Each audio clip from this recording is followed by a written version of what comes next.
Salam sejahtera pemirsa CBN Indonesia dimanapun Anda berada. Senang sekali kita bisa bertemu kembali dalam acara pembacaan buku Bugar Selamanya, tulisan dari Kai Kusma. Dan di sini kita memasuki halaman yang ke-10 dengan judul Sistem Komunikasi yang Mencengangkan. Dan ayatnya terdapat dalam Filipi 2 ayat 5. Hendaklah kamu dalam hidupmu bersama menaruh pikiran dan perasaan yang terdapat juga dalam kasih Kristus Yesus. Dan kita masuk dalam pokok pembacaannya.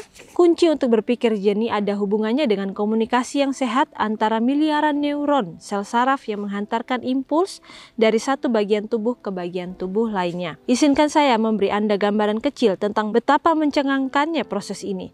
Setiap neuron di otak Anda dapat melakukan beberapa juta percakapan berbeda pada saat yang bersamaan. Tidak, kamu tidak akan menjadi gila. Ini normal. Sebuah neuron dapat menerima sinyal lebih dari 1000 neuron lainnya. Dan impuls listrik ini mempunyai rute dan kecepatan yang berbeda-beda. Beberapa mengambil rute ekspres. Ketika cahaya terlalu terang, Anda menyipitkan mata. Ketika sebuah piring panas, Anda segera memindahkan tangan Anda. Tindakan refleks seperti ini pertama-tama berjalan ke sumsum tulang belakang, tempat dimulainya impuls saraf untuk menarik tangan Anda. Kemudian mengadakan perjalanan ke otak. Menariknya, pesan yang dikirim melalui reseptor untuk rasa sakit bisa bergerak pelan, yaitu 2 mph. Sedangkan sinyal yang berasal dari sebuah ciuman bergerak dengan kecepatan 140 mph. Kita diciptakan untuk mencintai. Jadi bagaimana di sini? Dikatakan bahwa ada sel-sel saraf dalam otak kita yang bisa menghantarkan impuls atau rangsangan itu untuk mencapai ke otak. Dan rangsangan itu kita tahu bahwa itu berasal dari suatu sensasi, yaitu sentuhan. Dan di sini juga kita bisa lihat bahwa dalam gambaran kecil ini dikatakan otak kita itu melakukan berbagai percakapan dalam satu waktu, dan itu secara bersamaan. Tetapi itulah cara kerja otak, bagaimana Tuhan sudah mendesain otak kita itu seperti komputer yang sudah sangat canggih, yang bisa menjalankan beberapa hal sekaligus.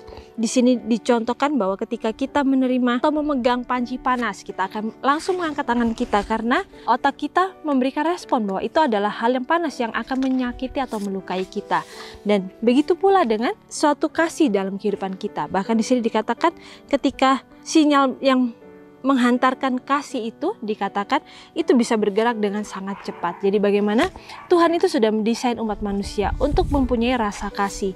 Bagaimana Tuhan juga menginginkan supaya kasih itu tidak hanya untuk mengasihi diri kita sendiri, tetapi kasih itu juga bisa kita gunakan untuk bagaimana mengasihi orang lain. Dan tentu saja itu adalah suatu hal yang sulit untuk kita lakukan karena kecenderungan kita berdasarkan kedagingan kita. Kita cenderung memikirkan diri kita sendiri dan kita berusaha untuk mengabaikan hal-hal lain yang berusaha untuk mengalihkan kasih kepada diri kita sendiri dan akhirnya dialihkan kepada kasih terhadap orang lain. Tetapi Tuhan Yesus Kristus ketika Ia berada di dunia ini, Ia sudah mencontohkan bagaimana kasih itu harus didahulukan kepada orang lain terlebih dahulu. Bagaimana Tuhan menginginkan supaya kita mengasihi orang sama seperti kita mengasihi diri kita sendiri. Tentu saja ketika kita memilih suatu barang untuk diri kita sendiri, pasti kita akan memilih yang terbaik. Dan Tuhan menginginkan supaya kita juga melakukan hal yang sama untuk orang-orang di sekitar kita. Bahkan mungkin orang-orang yang kita tidak sukai. Tetapi Tuhan menginginkan supaya kasih itu tidak memandang kepada siapa kita mengasihi. Kita diajarkan oleh Tuhan untuk kita bisa mengasihi bahkan musuh kita sekalipun. Karena dalam hal itulah Tuhan bisa melihat apakah kasih yang kita berikan ini adalah kasih yang mementingkan diri sendiri, ataukah kasih yang memang berasal daripada roh surgawi itu. Jadi bagaimana di sini Tuhan sudah memberikan contoh-contoh dalam kehidupannya ketika Ia berada di dunia ini. Bahkan tubuh kita pun sudah dirancang untuk menyalurkan kasih tersebut. Jadi bagaimana di sini kembali kita diingatkan bahwa dalam setiap hal yang Tuhan berikan dalam kehidupan kita, setiap berkat, setiap nafas kehidupan, bahkan setiap talenta yang Tuhan sudah titipkan dalam kehidupan kita, apakah kita mau menggunakan itu hanya untuk kepentingan diri kita sendiri, berdasarkan kasih atau cinta akan diri kita sendiri, ataukah kita justru mempunyai suatu beban untuk bisa menjadi berkat bagi orang lain, saluran kasih bagi orang lain yang mungkin belum mendapatkan kesempatan untuk menerima kasih tersebut. Dan di sini juga dikatakan untuk menggambarkan cara bekerjanya otak, kita bisa membayangkan melihat suatu kota, yaitu kota New York dari atas langit, dengan mobil melaju dari segala arah. Namun semuanya tetap teratur dan setiap bagian selaras dengan yang lain. Namun kesempurnaan pikiran kita yang berfungsi dengan baik dapat menjadi rusak, tumpul, dan hancur. Selain karena cedera atau penyakit, Jenis rangsangan yang kita masukkan ke dalam sistem kita dapat mengganggu persepsi atau interpretasi informasi. Komunikasi di dalamnya bisa menjadi kacau. Neuron termasuk bahan-bahan kimia, neurotransmitter, dan hormon yang mengaturnya, sirkuit dan impuls listrik yang mengalir melaluinya. Menjadikan Anda dan saya, kita tidak semuanya terhubung dengan cara yang sama. Setiap jalur dan koneksi saraf-saraf dibangun melalui pengalaman demi pengalaman, serta pilihan demi pilihan. Jadi bagaimana di sini dengan jelas dikatakan bahwa setiap hal yang ada di otak kita itu dibangun berdasarkan setiap pilihan-pilihan kita dan pengalaman-pengalaman kita.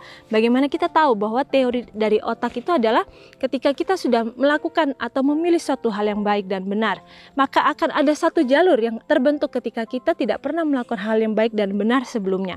Dan jalur yang baru ini akan bertambah kuat ketika kita berusaha untuk setiap hari melakukan itu, dan setiap pilihan-pilihan yang baik dan benar yang kita lakukan sebelumnya, itulah yang akan menjadikan pengalaman bagi kita, dan itulah yang akan menguatkan satu jalan tersebut yang sudah terbentuk. Dan ketika jalan itu sudah terbentuk, maka ketika kita melakukannya untuk kesekian kalinya, maka pilihan-pilihan itu akan lebih mudah untuk kita ambil, karena akhirnya kita sudah terbiasa melakukan hal yang baik dan benar itu.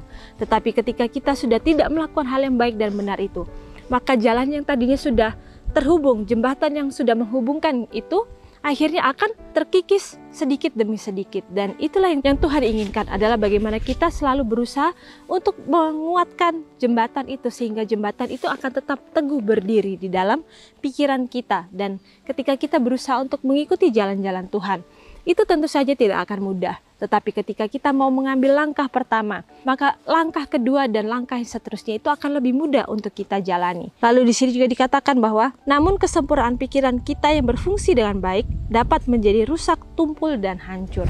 Jadi bagaimana di sini pun sudah dikatakan bahwa pikiran-pikiran manusia itu bisa dapat tumpul dan hancur ketika kita salah memilih dalam kehidupan kita.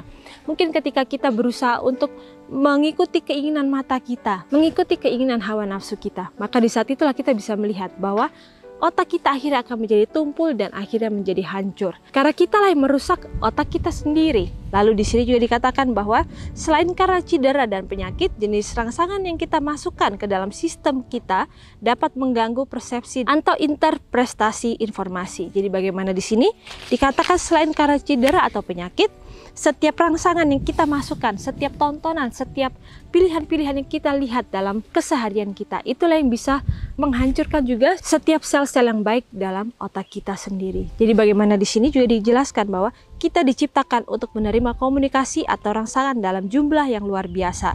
Otak kita tidak hanya mampu menyimpan sejumlah besar data, namun pemrograman ulang sebagian besar terjadi sebagai dampak dari informasi dan bahan-bahan kimia dan rangsangan-rangsangan yang masuk melalui panca indera. Apa yang harus kita lakukan dengan informasi atau rangsangan ini berperan dalam hal membentuk kehidupan kita. Tuhan ingin menanamkan pada indera kita informasi yang dapat membuat hati kita berdetak seirama dengan hatinya, yaitu pikiran kita merindukan kehendaknya dan kasih sayang kita ditaruh kepadanya. Tuhan, tolonglah aku untuk menjaga indera-inderaku agar aku dapat merasakan apa yang telah Engkau ciptakan untuk aku alami.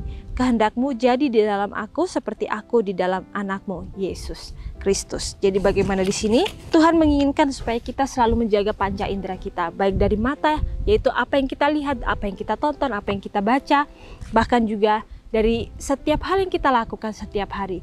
Tuhan menginginkan supaya kita selalu menjaga semuanya itu dan membiarkan Tuhan yang selalu hadir dalam kehidupan kita. Dan ketika kita sudah mempunyai hubungan yang erat dengan Tuhan, kita membiarkan Tuhan yang mengambil alih dalam kehidupan kita. Kita bisa melihat bahwa setiap pilihan kita itu akan lebih mudah untuk kita jalani.